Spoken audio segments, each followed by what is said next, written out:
হযরত ইব্রাহিম আলাইহিস সালাতু ওয়াস সালাম সন্তানকে যখন শোয়া দিলেন, তখন এরকম ভাবে সন্তান বাবাকে ডাক দেয়া বলে, হে আমার পিতা, আপনি আমার পাও ভালো করে বেঁধে নেন, কারণ আমার হাত পাও যদি আপনার শরীরে লাগে বেয়াদবি হয়ে যাবে। আপনি আমার পাগুলো ভালো করে বেঁধে নেন। 2 নাম্বার, হে পিতা, আপনার জামাগুলো আপনি একটু ভালো করে হেফাজত করেন, কারণ আপনার জামা শরীরে যদি রক্ত লাগে আপনার সব কমতি হয়ে যেতে পারে। 3 নম্বরে বলে, পিতা, আসার সময় যদি আমাকে একটু বলতেন, আমি আমার মার থেকে বিদায় নিয়ে আসতাম, কারণ আমার তো একরকম বড়, আমার মার কোনো সন্তান নাই। বুড়া বয়সে আমার মাকে আল্লাহ সন্তান দিয়েছেন, আজকে সন্তান জবাই হয়ে যাবে। মা যদি একটু বলতে পারতাম আমার দিলটা ঠান্ডা হতো, মার দিলটাও ঠান্ডা হতো। কিন্তু না রে পিতা, না, আমার বাবাকে বলে মাকে বলে আসতে পারে নাই। ও পিতা, আমার জামা কাপড় নিয়ে আমার মাকে দেখাইবেন, আর মাকে গিয়ে আমার সালাম দিবেন। আমার মা যদি আমার জামা কাপড় দেখে হাউ মাউ করে রাগ করবেন না, তাকে সান্ত্বনা দিবেন। আর সন্তান ডাক দিয়ে বলে, পিতা, আপনি আমার চেহারাটা বেঁধে নেন, আপনার চেহারাটাও বেঁধে নেন, কারণ বৃদ্ধ বয়সে সন্তান পেয়ে সন্তানের প্রতি আপনার মায়া। আমার চেহারার দিকে নজর পড়লে আপনি কাজ করতে পারবেন না, আপনার চেহারাটা ভালো করে বেঁধে নেন। ইব্রাহিম আলাইহিস সালাম চেহারাটা ভালো করে বেঁধে নিলেন। এরপরে বলে, পিতা, আপনার ছুরিটা ভালো করে ধার করে নেন, কারণ মৃত্যুর যন্ত্রণাটা বড় কঠিন। পয়গম্বর ইব্রাহিম সন্তানকে জড়ায় হাউমাউ করে কান্না করে, সন্তানও কান্না করে, কারণ বৃদ্ধ বয়সের সন্তানের বড় মায়া, কিন্তু আল্লাহর হুকুম তো পালন করতেই হবে। ইব্রাহিম আলাইহিস সালাতু ওয়াস সালাম সন্তানকে সোয়া যখন ছুরি চালাইতেছেন, ছুরি যখন ইসমাইলের গলায় যখন কাটে না, ছুরিটা ধরে একটা নিক্ষেপ করলেন, একটা পাথরের উপরে পড়ে পাথরটা দুখণ্ডিত হয়ে গেল। আপনারা বিরক্ত হইতেছেন? একটু সময় নিলে কষ্ট হবে। ইব্রাহিম আলাইহিস সালাতু ওয়াস সালাম যখন ছুরিটা পাথরের উপরে ফেলায় দিলেন, পাথরের ভিতরে পড়ার কারণে পাথরটা দুখণ্ডিত হয়ে গেল। ইব্রাহিম আলাইহিস সালাম ডাক দেয়া বলে, ছুরি, তোর ভিতরে এত ধার থাকা সত্ত্বেও কেন ইসমাইলকে জবাই করতে পারো না? ছুরি ডাক দেয়া বলে, হে ইব্রাহিম, তোমার কি মনে নাই যখন তুমি ওই যে নমরুদ তোমাকে আগুনের ভিতরে ফালাইছিল, তখন আগুন যখন বাতাস এসে বলেছিল, ইব্রাহিম তোমার সাহায্যের দরকার আছে, তুমি বলছো না সাহায্যের দরকার নাই। এরকম ভাবে আল্লাহ তাআলা আগুনকে অর্ডার দিয়েছিলেন, কুলনা ইয়া নারু কুনি বারদাও ওয়া সালামান আলা ইব্রাহিম, হে আগুন সাবধান, ইব্রাহিমের জন্য আরামদায়ক বিছানা হয়ে যাও, ইব্রাহিমের একটা পশমও যেন না পড়ে। ছুরি ডাক দিয়া বলে, হে ইব্রাহিম, আগুনকে আল্লাহ অর্ডার করেছে ইব্রাহিমের পশম যেন না পড়ে, আগুন তোমার পশম পোড়াইতে পারে নাই, ঠিক আল্লাহ আমাকে অর্ডার করেছে, ছুরি সাবধান সাবধান, আমার বন্ধু ইসমাইলের একটা পশমও যেন না কাটে, ছুরি সাবধান। এজন্য আমি ছুরির শত ধার থাকা সত্ত্বেও ইসমাইলের পশমও কাটতে পারি না। কোরবানি বান্দা একটা আরবি শব্দ। কোরবানির শব্দের অর্থ হলো নিকটবর্তী হওয়া, আল্লাহর নৈকট্য লাভ করা। শরীয়তের পরিভাষায় কোরবানি বলা হয় নির্দিষ্ট মাসে, নির্দিষ্ট দিনে, নির্দিষ্ট সময়, নির্দিষ্ট পশু আল্লাহ তাআলার রাস্তায় কোরবানি করা। এ বান্দা, কোরবানিকে কেন কোরবানি বলা হয় জানো? যেহেতু কোরবানির মাধ্যমে বান্দা আল্লাহর নৈকট্য অর্জন করে, এই কারণে কোরবানিকে কোরবানি বলে নামকরণ করা হয়েছে। এই কোরবানির সূচনা হয়েছে আমাদের আদি পিতা হযরত আদম আলাইহিস সালাতু ওয়াস সালামের 2 সন্তান হাবিল আর কাবিলের মধ্য দিয়া। হাবিল আর কাবিলের ঘটনা আল্লাহ তাআলা সূরা মায়েদার ভিতরে সুন্দরভাবে আলোচনা করেছেন এবং তার নবী মুহাম্মদুর রাসূলুল্লাহ সাল্লাল্লাহু আলাইহি ওয়াসাল্লামকে বলেছেন, হে আমার বন্ধু হাবিব পয়গম্বর, আপনি আপনার উম্মতের সামনে হাবিল আর কাবিলের আলোচনা সুন্দরভাবে উপস্থাপনা করেন।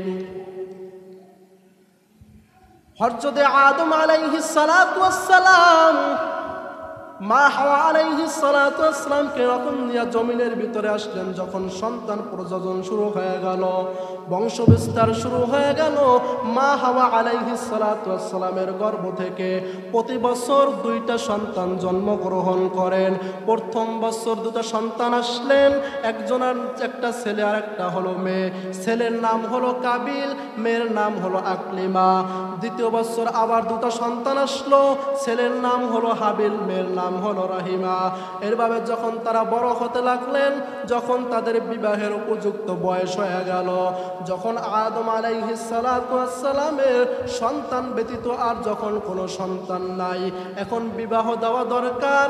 আল্লাহ তাআলা সাথে সাথে আদম আলাইহিস সালামকে বললেন, হে আদম, আমি তোমাকে একটা শরীয়ত দিয়ে দিলাম। তোমার যে সন্তানরা দুনিয়ার ভিতরে আসছে, তাদের ভিতরে যারা প্রতি বছর পর্যন্ত যারা প্রথম বছর যে সন্তান 2জন জন্মগ্রহণ করেছেন, হাবিল আর আকলিমা, তারা হবে আপন বোন। তাদের ভিতরে বৈবাহিক সম্পর্ক হারাম, কিন্তু প্রথম বছরের ছেলে দ্বিতীয় বছরের মেয়ে, দ্বিতীয় বছরের ছেলে প্রথম বছরের মেয়ে, তাদের মাঝে তারা হবে সহোদরা বোন, আপন ভাই বোন হবে না। তাদের মধ্যে বৈবাহিক সম্পর্ক হালাল। আল্লাহ তাআলা আদম আলাইহিস সালাতু ওয়াস সালামকে যখন শরীয়ত দিয়ে দেয়, শরীয়ত অনুযায়ী কাবিলের সাথে যেই মেয়েটা আসছে, আকলিমা বড় সুন্দরী, কাবিল সেই নিয়ম অনুযায়ী হাবিলের সাথে যেই মেয়েটা আসছে সেই মেয়েটা কালো, সেই নিয়ম অনুযায়ী কাবিল পেয়ে যাবে কালো মেয়েটা। কিন্তু কাবিল বলে বসলো, না না, আমার সাথে যেই সুন্দরী মেয়ে আসছে সুন্দরী মেয়েটাকেই আমি চাই, আমি কালো মেয়ে নিতে পারবো না। কিন্তু হাবিল বলে, ভাই, আমি সুন্দর আর কালো বুঝি না, আমি আমার মালিকের হুকুম পালন করতে চাই, আমি আমার মালিকের হুকুম পালন করতে চাই। আল্লাহ তাআলা আবার ওহী নাযিল করে বললেন, আদম, আপনার ছেলেদেরকে জানাইয়া দেন, তাদেরকে কোরবানি দিতে বলেন। এই কোরবানির সূচনা শুরু হয়ে গেল। তাদেরকে কোরবানি দিতে বলেন, যার কোরবানি আমার কাছে কবুল হবে সে সুন্দরী মেয়েটা পেয়ে যাবে। আদম আলাইহিস সালাতু ওয়াস সালাম 2 ভাইকে বলে দিলেন, তোমরা আল্লাহ তাআলার জন্য কোরবানি দাও। তখন তারা কোরবানি দিলেন। কাবিল সে কৃষি কাজ করত, তার কৃষি ফসল থেকে কোরবানি দিয়া দিলেন। হাবিল সে দুম্বা পালন করত, সে দুম্বা থেকে কোরবানি দিয়া দিলেন। আগের জমানার নিয়ম ছিল আসমান থেকে আগুন আইসা এরকম ভাবে কোরবানি পুড়ে ফেলতেন। যার কোরবানি পুড়ে ফেলতেন তার কোরবানি কবুল হয়ে যাইত। 2 ভাই যখন কোরবানি করে পাহাড়ে রেখে আসলেন, হাবিলের কোরবানি কবুল করা হলো, কাবিলের কোরবানি কবুল করা হলো না। এখানেও কাবিল ভাইয়ের কাছে হেরে গেলেন। কাবিল হেরে গিয়া বলে, প্রকাশ্যে বলে দিলেন, হে হাবিল ভাই, আমি তোমাকে হত্যা করে ফেলবো। হাবিল মার্জিত ভাষায় জবাব দেয়, ক্বালা ইন্নামা ইয়াতাকাব্বালুল্লাহু মিনাল মুত্তাকিন।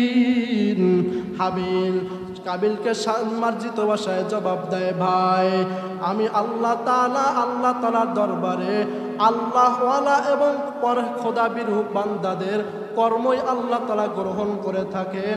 কোরবানিটা আল্লাহ তাআলার কাছে মুখ্য উদ্দেশ্য নয়। এই ঘটনাটা আল্লাহ তাআলা সূরা মায়েদার ভিতরে বলতেছেন, ওয়াতলু আলাইহিম নাবা আবনা আদম বিল হক إذ قرب قربانا فتقبل من أحدهما ولم يتقبل من الآخر قال لأقتلنك قال إنما يتقبل الله من المتقين। আল্লাহ তাআলা ইরশাদ করেন, ওয়াতলু আলাইহিম নাবা আবনাইন আদম বিল হক। হে পয়গম্বর, আদম আলাইহিস সালাতু ওয়াস সালামের দুই সন্তান হাবিল আর কাবিলের ঘটনা আপনি হক মানে যথাযথভাবে বর্ণনা করেন। ঈদ করবা কুরবানান, যখন তারা উভয় আল্লাহ তাআলার জন্য কোরবানি করেছিলেন, একজনের কোরবানি কবুল হয়ে গেল আর একজনের কোরবানি কবুল হলো না। ক্বালা লা আকতুলান্নাক, তখন কাবিল বলে বসলো আমি তোমাকে হত্যা করব। হাবিল বললেন ক্বালা ইন্নামা ইয়াতাকাব্বালুল্লাহু মিনাল মুত্তাকিন, আল্লাহ তাআলা পরহেজগার খোদাবিরু মানুষদের কর্ম গ্রহণ করে থাকেন। এরপরে কাবিল বলতেছেন হে কাবিল ভাই, তুমি আমাকে মারার জন্য যদি আমার দিকে হাত বাড়াও, আমি তোমাকে মারার জন্য হাত বাড়াইব না, কারণ আমি আল্লাহ তাআলাকে ভয় করি। কাকে ভয় করেন? হাবিল ডাক দিয়া বলে কাবিল ভাই, তুমি যদি আমার পাপ আর তোমার পাপ মাথায় নিয়ে জাহান্নামী হয়ে যাও আমার কোনো আফসোস নাই, কারণ এটাই হলো জালেমদের কর্মের ফল। এবার কাবিল যখন ভাইকে মারার জন্য হাত বাড়াইলেন, কাবিল ধ্বংস হয়ে গেল। আল্লাহ তাআলা আসমান থেকে একটা কাক পাঠায় দিলেন, কাকটা এসে মাটি খনন করতেছেন তাকে শিক্ষা দেওয়ার জন্য। তখন কাবিল আফসোস করেন হায় হায়, আমি একটা কাকের সমতুল্য হতে পারলাম না, আমার ভাইয়ের লাশটা কিভাবে দাপন করতে হবে এতটুকু যোগ্যতা এবিলিটি আমার ভিতরে হয় নাই। এই কথা বলে বলে কাবিল আফসোস করতেছে, ধ্বংস হয়ে গেল। হে আল্লাহর গোলাম, এই আয়াতের ভিতরে আল্লাহ তাআলা শুরুতেই বলেছেন ওয়াতলু আলাইহিম নাবা আবনাই আদামা বিল হক, হে পয়গম্বর আপনি হাবিল আর কাবিলের আলোচনা যথাযথভাবে উম্মতের সামনে পেশ করেন। বিল হক মানে যথাযথভাবে।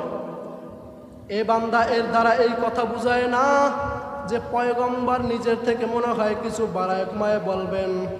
নাউজুবিল্লাহ বলেন না, নিজে থেকে কিছু বাড়াই বলবেন না রে বান্দা না, বরঞ্চ উম্মতে মুহাম্মাদীকে শিক্ষা দিতেছে শোনো, যখন তোমরা এরকম কোন ঘটনা তোমরা বর্ণনা করবা সাবধান, নিজেদের থেকে কিছু বাড়াইবাও না কমায়াবা না, যথাযথভাবে ইতিহাস মানুষের সামনে তুলে ধরবা। যদি নিজেদের থেকে বাড়ায় কমায়া বলো তাহলে ইতিহাস বিকৃত হয়ে যাবে, পরবর্তী প্রজন্ম ধ্বংস হয়ে যাবে, ঠিক কিনা? হেরে আল্লাহর বান্দারা, এতক্ষণ আলোচনার দ্বারা বুঝতে পারলাম কোরবানির সূচনা হয়েছিল আদম আলাইহিস সালাতু ওয়াস সালামের দুই সন্তান হাবিলের কাবিলের মধ্য দিয়া।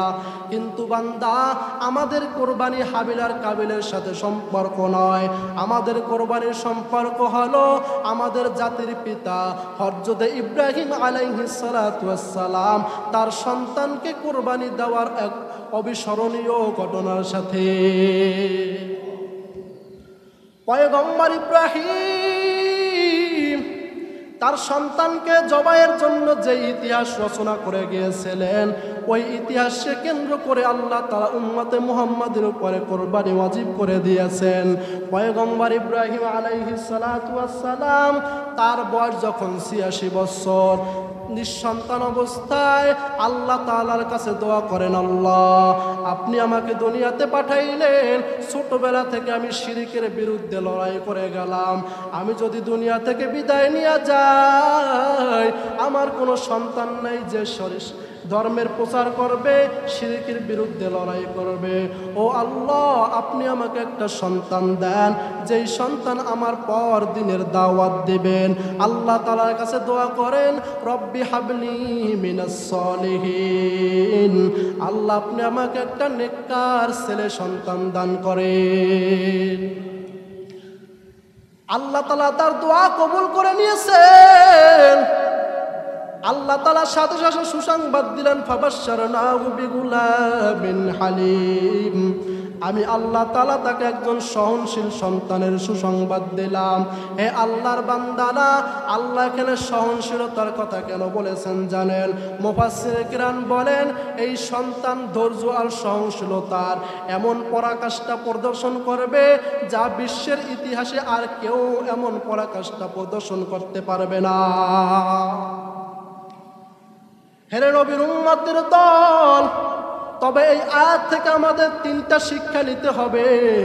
এক নাম্বার শিক্ষা, বান্দা এই আয়াত থেকে আমাদেরকে বুঝাইতেছেন, এক নাম্বার শিক্ষা, সন্তান চাবো কার কাছে? সবাই বলেন। 1 নাম্বার শিক্ষা সন্তান চাবো কার কাছে? 2 নাম্বার আল্লাহর কাছে সন্তান চাবো, তবে কোন সন্তান চাবো? 3 নাম্বার আল্লাহর কাছে ছেলে সন্তান চাওয়া যায়, যাচ্ছে কোনো অসুবিধা নাই। একটু বিশ্লেষণ করি বান্দা। 3 নাম্বার আল্লাহর কাছে ছেলে সন্তান চাও, কারণ আল্লাহ নবী নিজে আল্লাহর কাছে ছেলে সন্তান চেয়েছেন। রব্বি হাবলি মিনাস সলিহিন, সলিহিন মুজাক্কার মানে ছেলে সন্তান চেয়েছেন। এজন্য আল্লাহর কাছে ছেলে সন্তান চাওয়াটা দোষের নয়। তবে আল্লাহ যদি ছেলে সন্তান না দিয়া আপনাকে মেয়ে দেয়, খুশি হওয়া বেজার হওয়ার কোনো কারণ নাই। আল্লাহ যেটা দিয়েছেন ওটার উপরে খুশি থাকার নামই হলো ইমানদার। 2 নাম্বারে আসি বান্দা, সন্তান আল্লাহর কাছে চাবো, তবে কোন সন্তান চাবো? আল্লাহর কাছে বলবো, আল্লাহ আমার সন্তানকে জমানার বড় নায়ক বানাইয়া দেন। এটা বলবো নাকি? আমার সন্তানকে জমানার বড় নায়ক নায়িকা বানাই দেন। না না বান্দা, আল্লাহ নবী শিখায় দেয় গোলাম, আল্লাহর কাছে তো সন্তান চাইবা, তবে কোন সন্তান চাবা জানো? আল্লাহ তাআলার কাছে সন্তান চাও। আল্লাহ আপনি আমাকে একটা কোরআনের হাফেজওয়ালা সন্তান দেন, আমাকে একটা কোরআনের আলেমওয়ালা সন্তান দেন। হেরে আল্লাহর গোলাম, মাদ্রাসায় পড়ার কারণে মানুষ ঠকে না। আপনার সন্তানকে যদি আলেম বানান, আপনার সন্তানকে যদি হাফেজ বানান, ঠকবেন না ভাই, বরঞ্চ কেমন দামি হয়ে যাবা জানো? আল্লাহর রাসূল সাল্লাল্লাহু আলাইহি ওয়াসাল্লাম বলেন, ক্বালান নবী সাল্লাল্লাহু আলাইহি ওয়াসাল্লাম يقال لصاحب القرآن اقرأ وارتق ورتل كما كنت ترتل في الدنيا فإن منزلك عند آخر آية تقرأها أو كما قال النبي عليه الصلاة والسلام। পয়গম্বর বলে, উম্মত কাল কিয়ামতের ময়দানে আল্লাহ তাআলা হাফেজে কোরআনদেরকে ডাক দিবেন, হে হাফেজে কোরআন আসো, তোমরা দুনিয়াতে যেই তারতিলের সহিত কোরআন পড়েছো ওই তারতিলের সহিত কোরআন পড়তে থাকো, আর এক একটা আয়াত পড়ো, আর এক একটা সম্মানের তালায় উঠে যাও। হাফেজে কোরআন 6666 কম বেশ আয়াত তেলাওয়াত করবেন, আর সেই সম্মানের স্থানে উঠে যাবেন। শুধু এতটুকু মর্যাদা না বান্দা, জানো হাফেজে কোরআনের বাবা মাকে কাল কিয়ামতের ময়দানে আল্লাহ তাআলা তাদের মাথায় এরকম ভাবে মতির মুকুট পরায়া দিবেন। শুধু ততটুকু নাই বান্দা, কিয়ামতের ময়দানে হাফেজে কোরআনদেরকে বলবেন, হে হাফেজে কোরআনের দল, তোমার আত্মীয় বন্ধু বান্ধবের ভিতরে যাদের নামে জাহান্নাম ওয়াজিব হয়ে গেছে, এমন 10 জন জাহান্নামীকে তুমি সুপারিশ করে জান্নাতে নিয়ে যাও। হে এলাকার মুরব্বী, যুবক ভাই ও পর্দার আড়ালের মা, মনটা কি চায় না একজন হাফেজে কোরআনের মা হয়ে কবরে যাবে? মনটা কি চায় না একজন হাফেজে কোরআনের বাবা হয়ে কবরে যাবেন? ওই হাফেজে কোরআনের মা বাবার জীবনটা বড় ধন্য, কারণ যেই মা বাবার সন্তানের পিছে দাঁড়ায় হাজার হাজার মানুষ নামাজের মুসল্লায় নামাজ আদায় করে, ওই মা বাবার জীবনটা বড় ধন্য গো। যেই মা বাবার সন্তানের কথা শুনিয়া হাজার হাজার মানুষ দোয়ার জন্য দৌড়ায়, ওই মা বাবার জীবনটা বড় ধন্য। যেই মা বাবার সন্তান তার মা বাবার জানাজার ইমামতি করে, ঠিক কিনা? এজন্য বান্দা 2 নম্বর সবক ছিল আল্লাহ তাআলার কাছে সন্তান চাবা। বলে তবে কোন সন্তান চাবা? আল্লাহর কাছে বলবা, আল্লাহ আমাকে একটা নেককার সন্তান দান, এই সন্তানটাকে হাফেজ বানাবো, আলেম বানাবো। আর 1 নম্বর শিক্ষা ছিল বান্দা, সন্তান চাবো কার কাছে? সন্তান চাবো আল্লাহর কাছে। কিন্তু বান্দা না, সমাজের ভিতরে দেখলে দেখা যায় এমন কিছু মানুষ আছে যারা পীরের কাছে, মাজারের কাছে, বাবার কাছে গিয়া সন্তান চায়, আছে না নাই? বান্দা সাবধান, পীরের কাছে, মাজারের কাছে, বাবার কাছে গিয়া সন্তান চাইস না রে বান্দা। কারণ পীরের কাছে, মাজারের কাছে গিয়া যদি সন্তান চাও, সন্তান পাবা না, বরঞ্চ তোমার আল্লাহর সাথে শিরক করা হয়ে যাবে। আর আল্লাহ বলে, বান্দা আমি আল্লাহ তোর সব গুনাহ মাফ করে দিব, তবে আমি আল্লাহ তোর শিরকের গুনাহ মাফ করব না। আল্লাহ শিরকের গুনাহ। এজন্য সাবধান, পীরের কাছে বাবার কাছে না যায়, কবরের কাছে না গিয়া আল্লাহ তাআলার কাছে সন্তান চাও। ও কুমিল্লার শিক্ষিত সমাজের মুসলমান, একটু শান্ত মেজাজে জবাব দেও। যদি কোনো পীরওয়ালা, যদি কোনো মাজারওয়ালা, কবরওয়ালা সন্তান দেওয়ার মালিক হইতেন, তাহলে বাংলার জমিনে কোনো হিজলা থাকতো না। পীরওয়ালাই যদি সন্তান দিতেন, তাহলে বাংলার জমিনে কোনো হিজলা।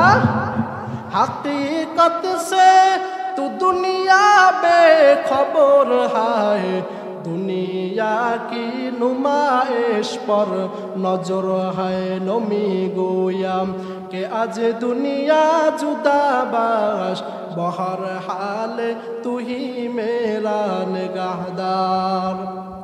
এজন্য ইব্রাহিম আলাইহিস সালাতু ওয়াস সালাম আল্লাহ তাআলার কাছে সন্তান চেয়ে গেলেন। আল্লাহ তাআলা তাকে সন্তান দিয়া দিলেন।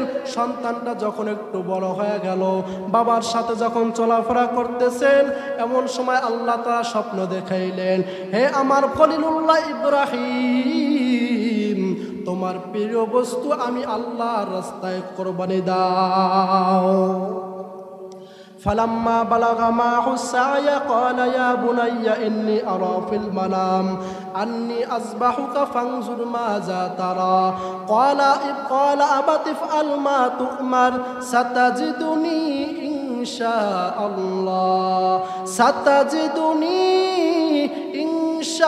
الله من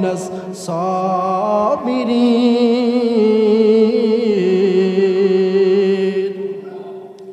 আল্লাহ তাআলা ইরশাদ করেন, ফালাম্মা বালাগা মাহু সায়া ক্বালা ইয়া বুনাইয়া, সন্তান যখন বাবার সাথে চলাফেরার বয়স উপনীত হয়ে গেল, পিতা সন্তানকে ডাক দেয়া বলতেছেন, ইন্নী আরা ফিল মানাম, আমি স্বপ্নে দেখলাম, আন্নী আযবাহুকা, তোমাকে জবে করতেছে, ফানজুর মাজা তারা, হে সন্তান তোমার মতামত পেশ করো। সন্তান ডাক দেয়া বলেন, ক্বালা ইয়া আবাতি ইফআল মা তুকমার, হে পিতা আপনাকে যে আদেশ করা হয়েছে আপনি তা করে ফেলান। সাতাজিদুনি ইনশাআল্লাহু মিনাস সাবিরিন, আপনি আমাকে ধৈর্যশীলদের অন্তর্ভুক্ত পাবেন। এই আয়াতের ভিতরে স্পষ্ট আল্লাহ তাআলা ইব্রাহিম আলাইহিস সালামকে পরীক্ষা নিতেছেন। আল্লাহ তাআলা চাইলে তাকে স্বপ্নের মাধ্যমে না বলে, এরকম স্বপ্নের মাধ্যমে না বলে তিনি সরাসরি ইব্রাহিমকে বলতে পারতেন, হে ইব্রাহিম, তুমি তোমার প্রিয় বস্তুটাকে আল্লাহর রাস্তায় কোরবানি দাও, বলতে পারতেন কি পারতেন না? এ বান্দা স্বপ্নের মাধ্যমে কেন বলছেন জানেন? মুফাসসির কিরাম জবাব দিয়া বলেন, স্বপ্নের মাধ্যমে বলার কারণ হলো, স্বপ্নের মাধ্যমে বলার পরে অনেক মান অভিমানের অবকাশ থাকে, অনেক কিছু প্রশ্ন করার অবকাশ থাকে, কিন্তু আল্লাহ তাআলা ইব্রাহিম আলাইহিস সালাম অন্তরের অবস্থা জানার জন্যই স্বপ্নের মাধ্যমে বলেছেন। কিন্তু ইব্রাহিম আলাইহিস সালাতু ওয়াস সালাম কোনো এরকম প্রশ্ন অবকাশ না রেখে সাথে সাথে সন্তানকে বলে ফেললেন, হে সন্তান আমার, আমি স্বপ্নে দেখেছি আমি তোমাকে জবে করতেছি। আল্লাহ তাআলা তার সন্তানকে এমন জ্ঞান আর বুদ্ধি দিয়া দিছেন, সন্তান সাথে সাথে বলতেছেন, হে পিতা, ক্বালা ইয়া আবাতি ইফআল, হে পিতা আপনাকে যেই আদেশ করা হয়েছে আপনি তা পালন করুন। এই আয়াতের মাধ্যমে বোঝা যায় বান্দা, আল্লাহ তাআলা তার সন্তানকে এমন মেধা আর জ্ঞান দিয়েছিলেন, ছোট্ট বাচ্চা বুঝে ফেলছেন নবীদের স্বপ্ন এটা ওহী, তাই তিনি জবাব দিয়েছেন, ইফআল মা তুকমার, আপনাকে যে আদেশ করা হয়েছে আপনি তা করে ফেলুন। শুধু এতটুকু নয়, বরঞ্চ বাবাকে সান্ত্বনা দিতেছে, বাবাকে সাপোর্ট দিতেছে, সাতাজিদুনি ইনশাআল্লাহু মিনাস সাবিরিন। ও পিতা, আল্লাহ আপনাকে যে কাজ করার আদেশ দিয়েছেন আপনি সেই কাজ করেন, আপনি আমাকে ধৈর্যশীলদের অন্তর্ভুক্ত পাবেন। এই বান্দা তিনি এখানে বলেন নাই আমাকে ধৈর্যশীল পাবেন, এটা বলেন নাই, বলেছেন আমাকে ধৈর্যশীলদের ভিতরে পাবেন। কারণটা কি বান্দা জানো? তিনি ভালো করে জানেন, আল্লাহ সেই জ্ঞান দিয়েছেন। এই ধৈর্য শুধু তিনি একা ধরেন না, বরঞ্চ তারপরে যারা আসবে তারাও এই ধৈর্য ধারণকারীদের অন্তর্ভুক্ত হবে। এরপরে আয়াত আল্লাহ বলেন ফালাম্মা আসলামা ওয়া তাল্লাহু লিল জাবিন। এরপরে যখন তাকে নিয়া কোরবানির স্থানে কোরবানি দেওয়ার জন্য নিয়ে গেলেন, যখন তাকে শায়িত করলেন, এরপরের ঘটনা আর আয়াতের ভিতরে নাই, তবে তাফসির খুললে পাওয়া যায় হযরত ইব্রাহিম আলাইহিস সালাতু ওয়াস সালাম সন্তানকে যখন শোয়া দিলেন, তখন এরকম ভাবে সন্তান বাবাকে ডাক দেয়া বলে, হে আমার পিতা, আপনি আমার পাও ভালো করে বেঁধে নেন, কারণ আমার হাত পাও যদি আপনার শরীরে লাগে বেয়াদবি হয়ে যাবে, আপনি আমার পাগুলো ভালো করে বেঁধে নেন। 2 নাম্বার, হে পিতা, আপনার জামাগুলো আপনি একটু ভালো করে হেফাজত করেন, কারণ আপনার জামা শরীরে যদি রক্ত লাগে আপনার সব কমতি হয়ে যেতে পারে। 3 নম্বরে বলে, পিতা, আসার সময় যদি আমাকে একটু বলতেন, আমি আমার মার থেকে বিদায় নিয়ে আসতাম, কারণ আমার তো একরকম বড়, আমার মার কোনো সন্তান নাই, বুড়া বয়সে আমার মাকে আল্লাহ সন্তান দিয়েছেন, আজকে সন্তান জবাই হয়ে যাবে, মা যদি একটু বলতে পারতাম আমার দিলটা ঠান্ডা হতো, মার দিলটাও ঠান্ডা হতো। কিন্তু না রে পিতা, না, আমার বাবাকে বলে মাকে বলে আসতে পারে নাই। ও পিতা, আমার জামা কাপড় নিয়ে আমার মাকে দেখাইবেন, আর মাকে গিয়ে আমার সালাম দিবেন। আমার মা যদি আমার জামা কাপড় দেখে হাউ মাউ করে রাগ করবেন না, তাকে সান্ত্বনা দিবেন।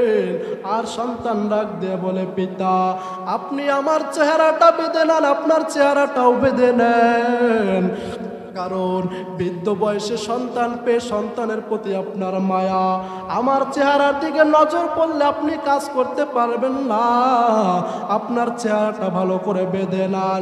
ইব্রাহিম আলাইহিস সালাম চেহারাটা ভালো করে বেঁধে নিলেন।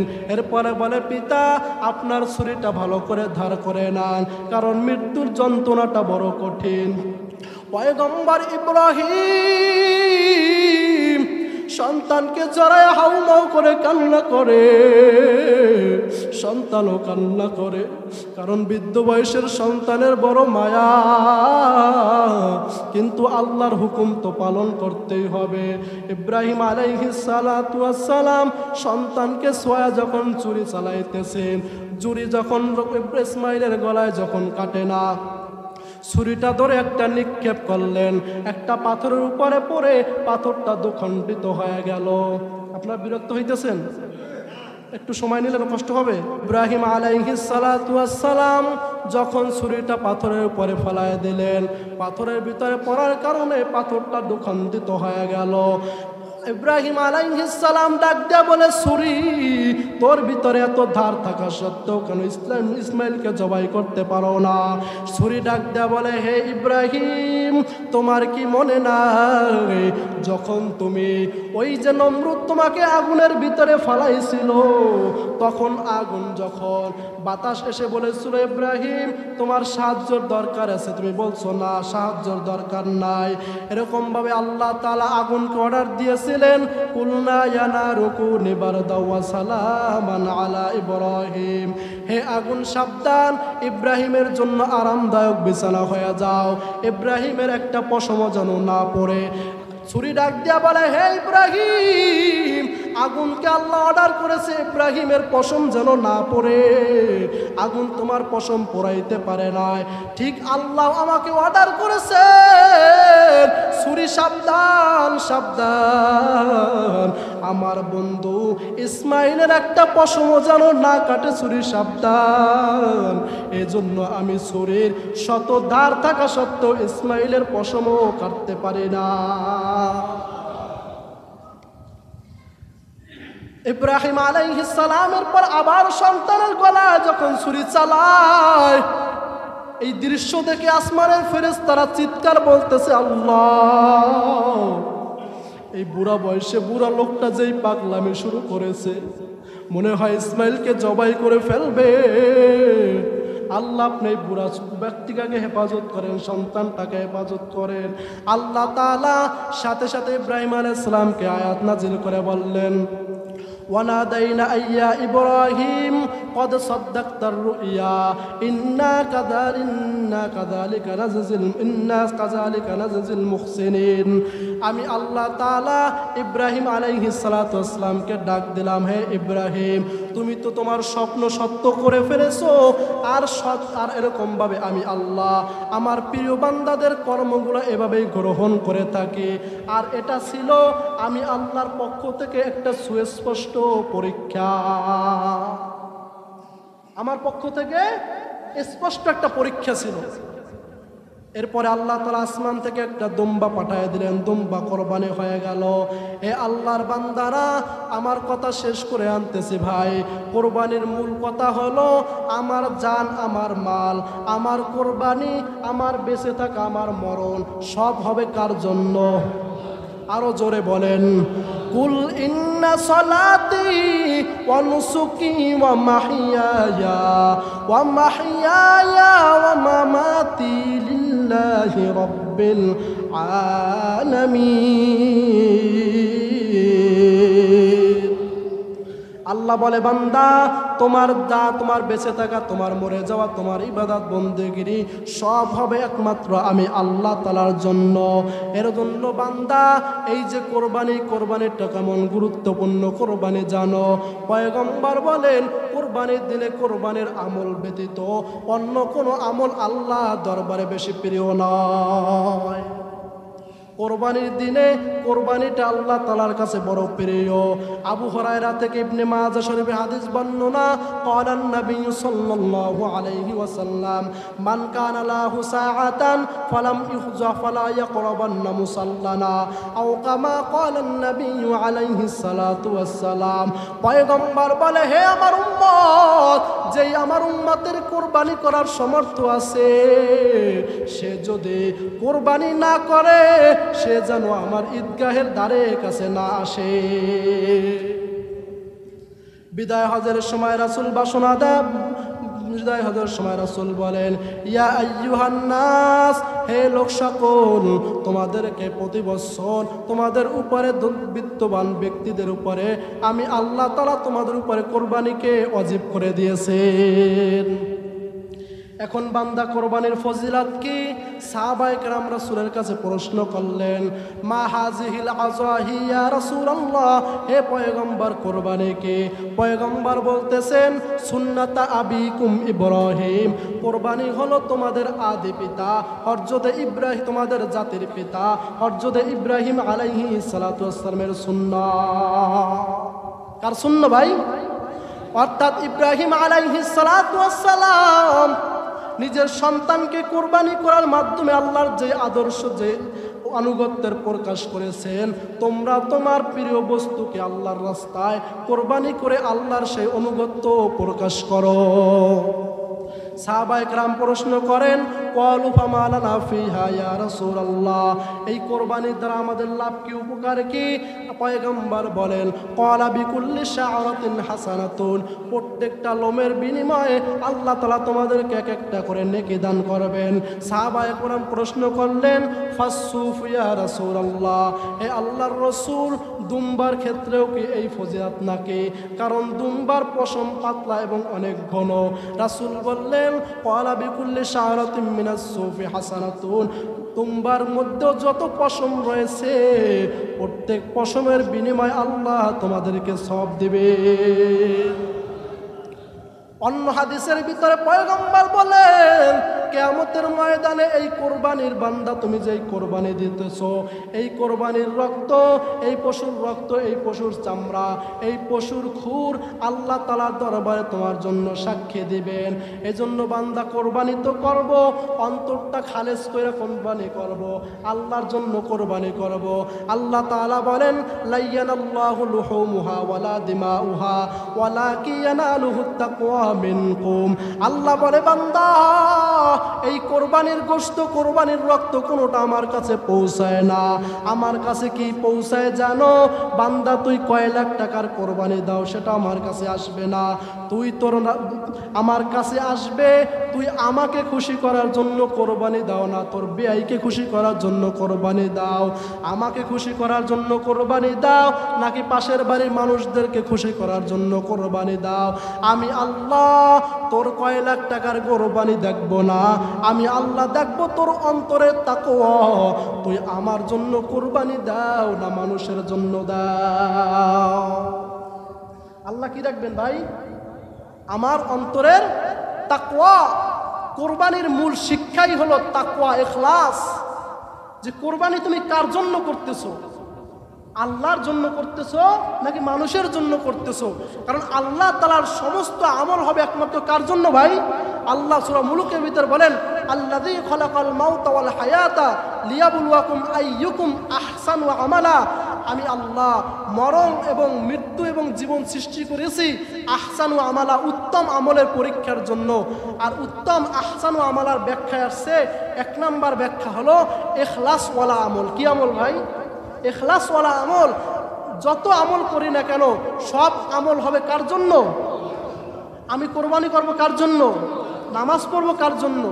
আমি যদি নামাজ পড়ি আল্লাহর জন্য, কোরবানি করি আল্লাহর জন্য, তাহলে এই নামাজ দিয়ে আমার ফায়দা হবে। আর যদি মানুষকে দেখানোর জন্য কোরবানি দেই, মানুষকে দেখানোর জন্য নামাজ পড়ি, এই কোরবানি আর নামাজ আল্লাহর দরবারে যাবেই তো না, বরঞ্চ মানুষকে দেখানোর জন্য ইবাদত করাও হলো শিরক। এজন্য কোরবানি যাদের উপরে ওয়াজিব হয়েছে আমরা কোরবানি করব তো ইনশাল্লাহ।